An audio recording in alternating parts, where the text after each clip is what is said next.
Hi అండి. ఎప్పుడు చేసే విధంగా కాకుండా టిఫిన్‌లోకి ఒక్కసారి ఇలా అయితే ట్రై చేసి చూడండి. చాలా అంటే చాలా బాగొస్తుంది.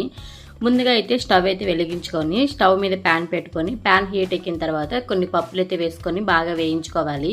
ఈ పప్పులు అవి బాగా వేగిన తర్వాత పక్కన పెట్టుకొని అదే పెనంలోకి టమోటా, పచ్చిమిర్చి, అల్లము, తెల్లగడ్డ, జీలకర్ర అయితే వేసుకొని బాగా వేయించుకోవాలి. ఇప్పుడు పిండి అయితే రెడీ చేసుకున్నామండి. ముందుగా మిక్సీ తీసుకొని మిక్సీలో 1 కప్పు బొంబాయి రవ్వ అయితే వేసుకోవాలి. అది బాగా మిక్సీ పట్టుకున్న తర్వాత చిన్న చిన్న ముక్కలుగా కట్ చేసుకున్న ఉల్లగడ్డ అయితే వేసుకోవాలి. 1 కప్పు నీళ్ళు కూడా వేసుకుని బాగా మెత్తగా అయితే వేసుకోవాలి. తర్వాత మనం ముందుగా కట్ చేసి పెట్టుకున్న టమోటా, ఎర్రగడ్డ, పచ్చిమిర్చి, క్యారెట్, కరివేపాకు, కొత్తిమీర, జీలకర్ర, కొంచెం వంట సోడా, సాల్ట్ అయితే వేసుకొని బాగా కలుపుకోవాలి. ఇదంతా దాంట్లో మిక్స్ అయ్యేంత వరకు బాగా కలుపుకొని పక్కన పెట్టుకొని ఇప్పుడు స్టవ్ అయితే వెలిగించుకొని చిన్న ప్యాన్ పెట్టుకొని ప్యాన్ హీట్ అయిన తర్వాత కొంచెం ఆయిల్ అయితే వేసుకోవాలి. ఆయిల్ వేసుకున్న తర్వాత మనం పక్కన రెడీ చేసి పెట్టుకున్న పిండి అయితే ఒక 2 గంటలు అయితే దీంట్లో అయితే వేసుకోవాలండి.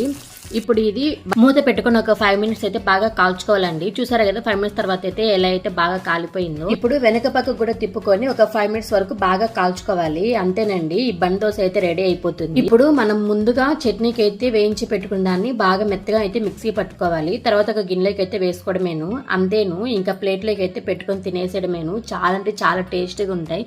మీరు కూడా ఒక్కసారి అయితే తప్పకుండా ట్రై చేయండి. అంతేనండి ఈ video. Please like, share, subscribe to our channel.